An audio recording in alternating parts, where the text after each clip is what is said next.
कितनी अद्भुत और अनूठी रचना है। सचमुच देवर्षि, ऐसी अनोखी रचना तो हमने स्वर्ग में भी नहीं देखी।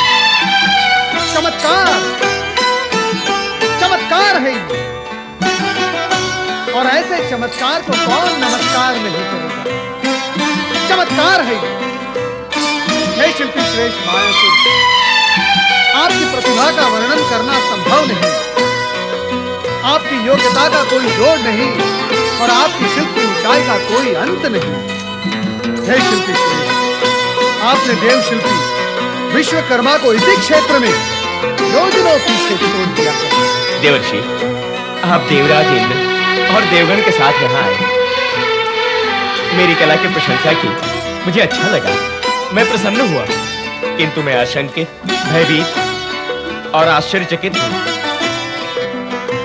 आप सभी को यहाँ देखकर, आपका यहाँ आने का उद्देश्य, आपका संबंध। वही तो शिल्पी श्रेष्ठ मायासुर, वही तो संबंध। देवों और दानवों के संबंध अकारण ही कटु हो गए हैं। इसके उपरांत भी रजतपुर, स्वर्णपुर और लोहपुर की अद्भुतता की चर्चा सुनकर उस त्रिपुर को देखने के लिए हम लालायित हो उठते हैं। हमारी लालसा कटुता को लांघकर हमें यहां तक ले आई शिल्पराज। केवल आपके शिल्प के आकर्षण से हमने सारे दुष्परिणामों को बिसरा दिया। तो क्या ऐसे में आपके सहयोग से हमें त्रिपुर को देखने का सौभाग्य प्राप्त हो सकेगा? आपका विचार मग्न होना हमारे लिए चिंता का कारण है शिल्पराज। एक उपाय है, हम आपकी कला का आनंद लेने आए हैं, अर्थात हमारे मन में सद्भावना है, दुर्भावना नहीं। इसलिए हम आपके अतिथि हुए, और यदि आप अपने अतिथि को त्रिपुर दिखाएंगे, इसमें तारक पुत्र को क्या आपत्ति हो सकती है? वो हमारे विरुद्ध आचरण नहीं करेंगे। हाँ, उचित कहा आपने। आप यहाँ शिल्प की वो श्रेष्ठता और अद्भुतता देखने आए हैं जिसकी रचना मैंने की है। मेरी रचना की प्रशंसा अर्थात मेरा सम्मान करने वाले मेरे अतिथियों से तारक पुत्रों का भला क्या विरोध हो सकता है? मैंने उनके लिए ऐसी अनूठी रचना करके उनके ऊपर एक महान उपकार किया है। मेरे इस उपकार के भार के नीचे रहकर मेरे अतिथियों के साथ अनुचित व्यवहार कदापि नहीं करेंगे। आपके सम्मान का उत्तर सम्मान से देने के लिए सर्वप्रथम मुझे भी आपके साथ उचित व्यवहार करना होगा। आप सब मेरे साथ आए।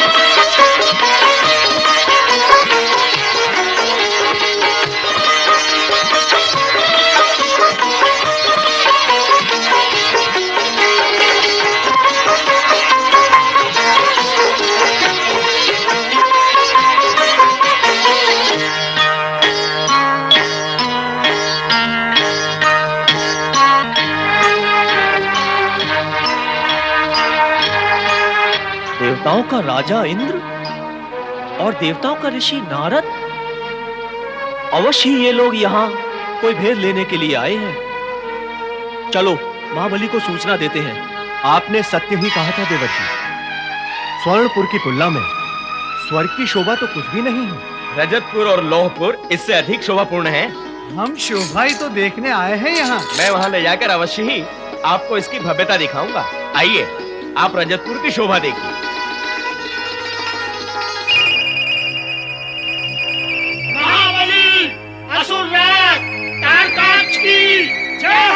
कहो, क्या समाचार लाए हो? महाबली, देवताओं का राजा इंद्र और देवताओं का ऋषि नारद मायासुर के साथ मिलकर हमारा त्रिपुर देख रहे हैं। मायासुर के साथ देवता और त्रिपुर में हमें सूचित किए बिना ही और वो सब रजतपुर की ओर गए हैं। महाबली, हो सकता है त्रिपुर का कोई भेद लेने आए हो। नहीं,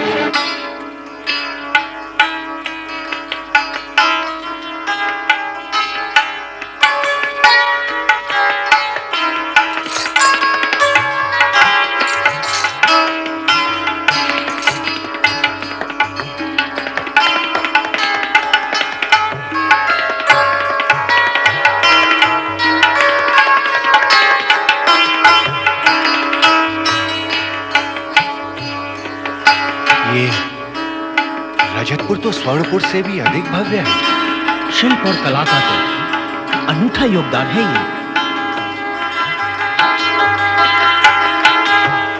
स्वर्णपुर की प्रशंसा में सारे शब्द समाप्त हो गए। अब रजतपुर की प्रशंसा के लिए शब्द ही शेष नहीं रहे। आइए अब लोहपुर की ओर चलें।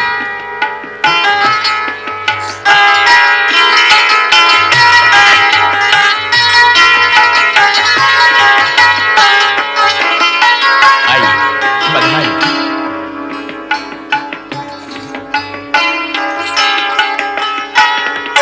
सुंदर, अति सुंदर।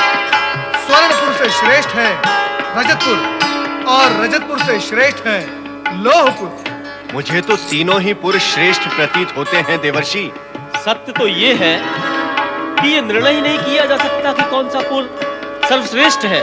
यही तो चमत्कार है शिल्पी श्रेष्ठ मायासुर की शिल्प कला का। हमने तीनों ही पुर देखे, बहुत आनंद आया। अब हमें प्रस्थान करना चाहिए। शिल्पी श्रेष्ठ मायासुर, हम आपकी सद्भावना के बहुत बहुत आभारी हैं। जो कष्ट और कृपा कर आपने हमें अपनी उत्कृष्ट कला के उत्कृष्ट दर्शन कराए, उसके लिए बहुत बहुत आभारी हैं। आभारी तो मैं हूं आपका कि आपने यहां आकर मेरा और मेरी कला का सम्मान किया। धन्य हो शिल्पी श्रेष्ठ मायासुर, धन्य हो। तुम तो देवताओं से सम्मान प्राप्त करके आभारी हो गए, पर हम हमारे विश्वासघात के भार से भारी हो गए हैं। विश्वासघात? कैसा विश्वासघात महाबली? अरे इसका भी क्या कोई रंग रूप जाति व दिन होता है? अरे गोद में बैठकर आंखों में उंगली डालने को ही विश्वासघात कहते हैं। शत्रु को अपना भेद बताकर हमें विपदा में डालते हुए तुम्हें तनिक भी लाज नहीं आई मायासुर? अगर लाज होती तो आज ऐसा कार्य ही क्यों करते जिससे कि शत्रु प्रसन्न हो और मित्र अप्रसन्न? मैंने तो ऐसा कुछ किया नहीं। देवराज और देवर्षि त्रिपुर की शोभा चर्चा सुनकर यहाँ इसे देखने के लिए आए हैं। बिना किसी राजनीति, कूटनीति, रणनीति अथवा शत्रु भाव की भावना के बिना केवल कला और शिल्प का ही। बस मायासुर बस, तुम्हारा भेद खुल चुका है। तुम शत्रुओं से मिल चुके हो। ये शत्रु नहीं है दैत्यराज, हमारे अतिथि हैं। हमारे साथ विश्वासघात करने वाले के अतिथि तो हमारे शत्रु ही हो गए, और हम दैत्य तो फिर अपने स्वार्थ और रक्षा के लिए अपने मित्र का भी वध कर डालते हैं। फिर अपने शत्रुओं को जीवित कैसे? नहीं, मैं ऐसा कदापि नहीं होने दूंगा। और अगर ऐसा होता है तो ये देवताओं के साथ विश्वासघात होगा। मैंने कुछ किया नहीं तो इस ओर से मुझ पे आरोप लगा है, और अब मैं कुछ नहीं करूंगा तो इस ओर से मुझ पर विश्वासघात का आरोप लगेगा, जो सत्य होगा। नहीं दैत्यराज, आप ऐसा कुछ नहीं करेंगे। मैं आपको विश्वास दिलाता हूँ कि मेरे मन में आपके प्रति कोई दुर्भावना नहीं। भ्राता तारकाक्ष, शिल्पी मायासुर हमारे तीनों पुरों का निर्माता है। इसके अतिथियों का वध करने से वो असंतुष्ट हो गया तो हमारे तीनों पुरों को ध्वस्त भी कर सकता है। नीति से कार्य करें। हम तुम्हारी बात मान लेते हैं शिल्पी मायासुर कि तुमने हमारे प्रति विश्वासघात नहीं किया। अब तुम भी हमारी बात मान लो कि हमारे ये शत्रु यदि यहां से लौट गए तो हमारा प्राणघात निश्चित है। अतः हम इनका वध नहीं करेंगे, किंतु इन्हें बंदी बनाकर अवश्य रखेंगे। कारण यही कि यदि ये यहां से चले गए तो हमारे सारे भेद देवताओं को बतला देंगे, और वो सब मिलकर हम पर आक्रमण कर देंगे और हम सब नष्ट हो जाएंगे। तुम, मैं, ये भव्य त्रिपुर कुछ विशेष नहीं रहेगा। इसलिए सभी की रक्षा और हित में यह आवश्यक है कि इन सबको यहाँ बंदी बना के रखा जाए। इनके साथ साथ यहाँ का भेद भी यही बंद रहेगा और हम सब सुरक्षित रहेंगे। आप मेरी विवशता समझें और मुझे क्षमा करें। यदि ये सत्य है कि आप भेद लेने आए हैं तो न आप अतिथि और न मैं विश्वासघाती। ये सत्य नहीं है शिल्पराज, ये सत्य नहीं है। सैनिकों, बंदी बना लो इन तपस्वी देवताओं को। हाल कोठरी में डाल दो इन्हें। आज से इन सब का जल भी बंद। ले जाओ इन्हें।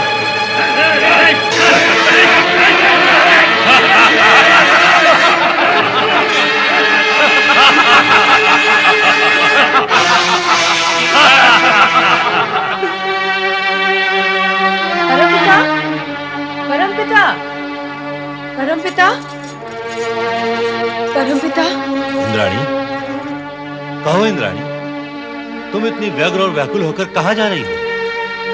क्या बात है? व्याकुलता अकारण तो नहीं होती है परमपिता। बहुत समय से देवराज देवलोक में नहीं है। त्रिपुर देखने गए थे, आज तक लौटे नहीं। वहां क्या हुआ क्या नहीं, कुछ भी ज्ञात नहीं है। कृपा कर ये बताएं परमपिता कि वे कहाँ हैं और किस स्थिति में हैं।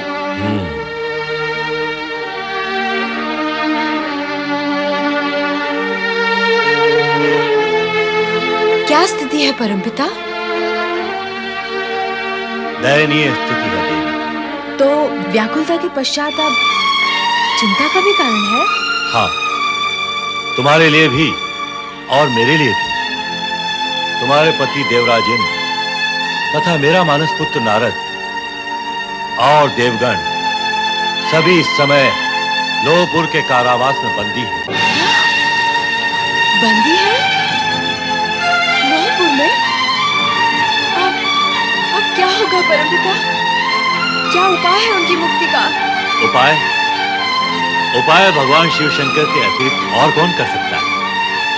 वे ही उद्धार करेंगे सब। तो फिर चलिए परमपिता, हम दोनों कैलाश चलते हैं। अद्भुत। ब्रह्मदेव और इंद्राणी अनेक बार कैलाश पर आए हैं। इंद्राणी सदा देवराज के साथ और ब्रह्मदेव सदा देवराज व देवगण के साथ ही आते रहे हैं। यह प्रथम अवसर है जब दोनों साथ साथ आए हैं। सब कुशल मंगल तो है ना? नहीं देवेश्वर, नहीं। न कुशल है न मंगल है। मैं पति वियोग से और ब्रह्मदेव पुत्र वियोग से पीड़ित हैं। वियोग अर्थात अब आप दोनों योग चाहते हैं। स्वाभाविक है भोलेनाथ। उन दुष्ट असुरों ने नारद, देवराज एवं देवगण सभी को लोहपुर के कारावास में बंदी बना रखा है। पर ब्रह्मदेव, उनको वहां लोहपुर जाने की क्या आवश्यकता आ पड़ी? क्यों गए थे वे वहां? उत्सुकतावश महादेवी, उत्सुकतावश। वे त्रिपुर की अद्भुत रचना की चर्चा सुनकर वहां की शोभा देखने चले गए थे। देवऋषि नारद गए हैं तो केवल वहां की शोभा देखने नहीं गए होंगे, अवश्य अपनी लीला का प्रसार करने गए होंगे।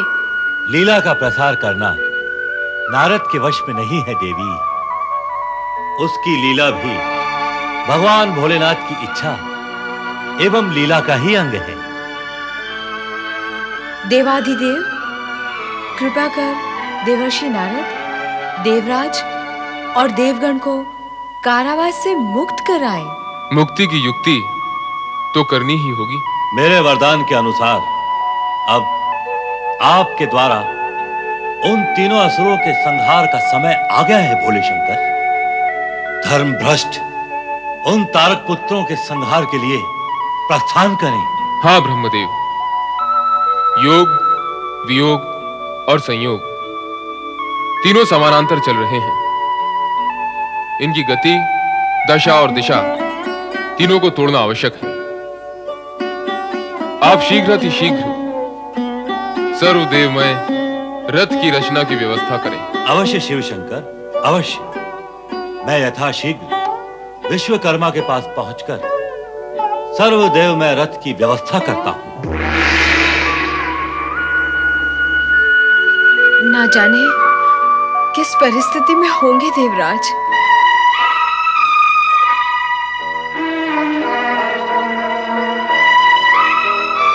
शची की आशंका सत्य सिद्ध हुई।